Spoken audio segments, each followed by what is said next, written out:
ہے، اتنا پسند ہے، اتنا پسند ہے اور اتنا پسند ہے کہ آپ تو آپ ہو، آپ تو نبی کریم علیہ السلام کے غلام ہو، سرکار کے امتی ہو، سرکار کے نام پر مر مٹنے والے ہو، شمع ختم نبوت کے پروانے ہو، سرکار کے غلام ہو، سرکار کے امتی ہو۔ اگر کبھی کسی دشمن نے بھی، اگر کبھی کسی دشمن نے بھی میرے نبی کے میلاد کی خوشی منا لی تو اللہ کی رحمت سے خالی وہ بھی نہیں جاتا۔ اگر ہم خوشی منائیں گے تو ہم کس طرح خالی چلے جائیں گے؟ سبحان اللہ، سبحان اللہ، میرے بزرگوں بولو تے صحیح نا، سبحان اللہ، سبحان اللہ۔ میرے بزرگوں آپ تو آپ ہو، آپ تو سرکار کے غلام ہو۔ اگر کبھی کسی دشمن نے بھی، میرے نبی کا دشمن بھی میلاد منائے نا تو اللہ کی رحمت سے خالی وہ بھی نہیں جاتا۔ سبحان اللہ۔ اگر آپا خوشی منانا گے تو آپا کی میں خالی چلے جانا گے۔ کیا بات۔ اور میرے بزرگوں جب سرکار پیدا ہوئے نا، سرکار کا میلاد شریف ہوا تو ابو لہب کی ایک لونڈی جس کا نام تھا سویبہ، وہ بھاگی بھاگی آئیں اور آ کر کہنے لگی ابو لہب تجھے مبارک ہو۔ پوچھا کس چیز کی؟ وہ تیرے گھر نا یتیم بھتیجا پیدا ہوا ہے۔ بڑا خوش ہوا، کہنے لگا اچھا بھائی عبداللہ کے گھر لڑکا پیدا ہوا ہے، بہت خوش ہوا، بڑا خوش ہوا۔ اور میرے بزرگوں یہ ہمارے بھی کئی علاقوں میں رواج ہے نا کہ گھر میں بچی یا بچہ پیدا ہو تو ہم نائی کو بھیجتے ہیں کہ جا کے چچا کو ماموں کو مبارکباد دے آ، اور وہ جاتا ہے، جا کے سب چچا کو، عزیزوں کو، رشتہ داروں کو مبارکباد دیتا ہے کہ اللہ نے تمہیں بھتیجا دیا ہے، اللہ نے تمہیں بھانجا دیا ہے، تو وہ مبارک دیتا ہے۔ اور وہ مبارک سن کر تو انعام دیتے ہیں اپنی حیثیت کے مطابق۔ کوئی 100 روپیہ دے دیتا ہے، کوئی 500 روپیہ دے دیتا ہے، کوئی 1000 روپیہ دے دیتا ہے۔ اگر کوئی امیر بندہ ہوتا ہے، کوئی زمیندار بندہ ہوتا ہے تو وہ کہتا ہے کہ واہ یار اللہ نے بڑی مہربانی کی ہے، بڑی دیر کے بعد اللہ نے گھر میں بوٹا لگایا ہے، چل یہ تو بھینس ہی لے جا انعام کے طور پر۔ تو یہ رواج ہے، آپ بھی جانتے ہیں۔ اسی طرح اس کو بھی بڑی خوشی ہوئی، اس نے نا اپنے دائیں ہاتھ کی شہادت والی انگلی سے کیا اشارہ اور کہنے لگا تو کہ یا سویبہ، اے سویبہ جا، میں نے تجھے آزاد کر دیا۔ تو اس نے نبی کے میلاد کی خوشی منائی، لیکن یاد رہے کہ اس نے میلاد کی خوشی منائی تھی لیکن نبی سمجھ کر میلاد نہیں منایا تھا، اپنا بھتیجا سمجھ کر میلاد منایا تھا، اپنا بھتیجا سمجھ کر میلاد منایا تھا۔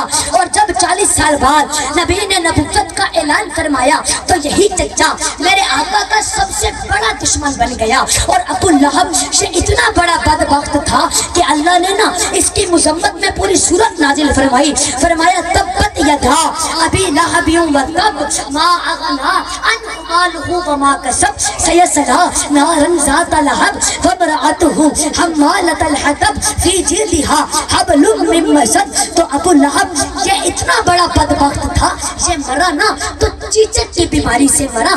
یہ میرے نبی کے گستاخ کا انجام ہوا دنیا میں، لیکن اس نے نا ایک مرتبہ میلاد کی خوشی منائی تھی تو اللہ کی رحمت سے خالی وہ بھی نہیں گیا۔ جب مر گیا تو اس کے مرنے کے بعد نبی کے دوسرے چچا حضرت عباس نے دیکھا خواب اور پوچھا ابو لہب تیرا کیا حال ہے؟ یہ بخاری شریف کے اندر موجود ہے۔ پوچھا ابو لہب تیرا کیا حال ہے؟ تو کہنے لگا بڑا ہی برا حال ہے، میرے دائیں طرف آگ ہے، بائیں طرف آگ ہے، آگے آگ ہے، پیچھے آگ ہے، ہر وقت میں آگ کے اندر جلتا رہتا ہوں، بڑی تکلیف ہے۔ لیکن ساتھ ہی بولا کہ بھائی عباس جب بھی پیر کا دن آتا ہے، پیر کی رات آتی ہے، میرے دائیں ہاتھ کی شہادت والی انگلی سے سفید روشنی نکلتی ہے اور وہ روشنی وہ انگلی میں منہ کے اندر رکھ کر چوستا رہتا ہوں، مجھے 24 گھنٹے عذاب کا پتہ ہی نہیں چلتا۔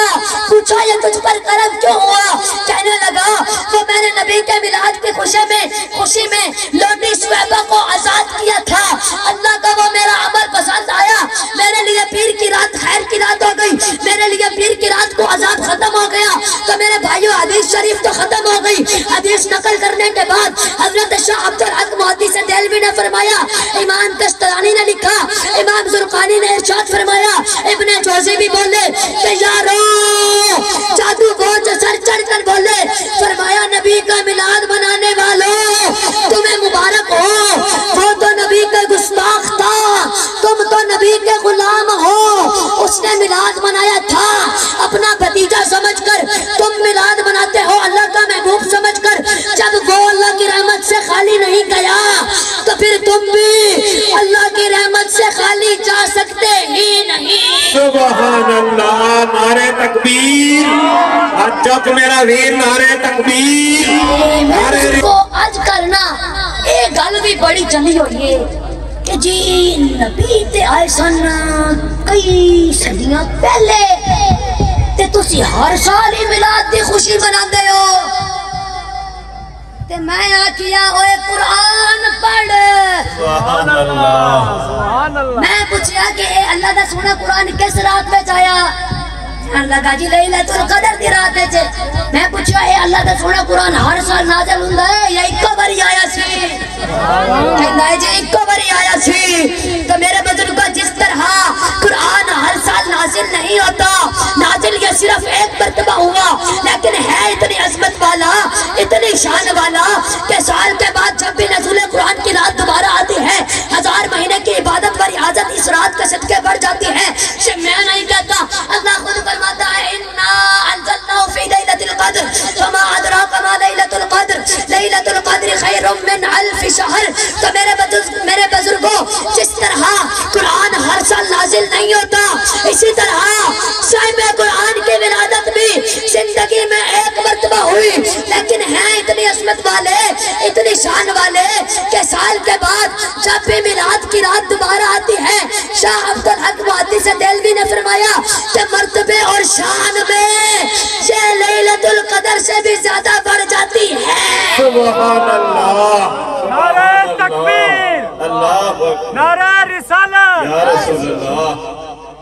کیونکہ لیلۃ القدر بھی ہمیں ملی تو کس کے صدقے؟ حضور کے حضور کے صدقے۔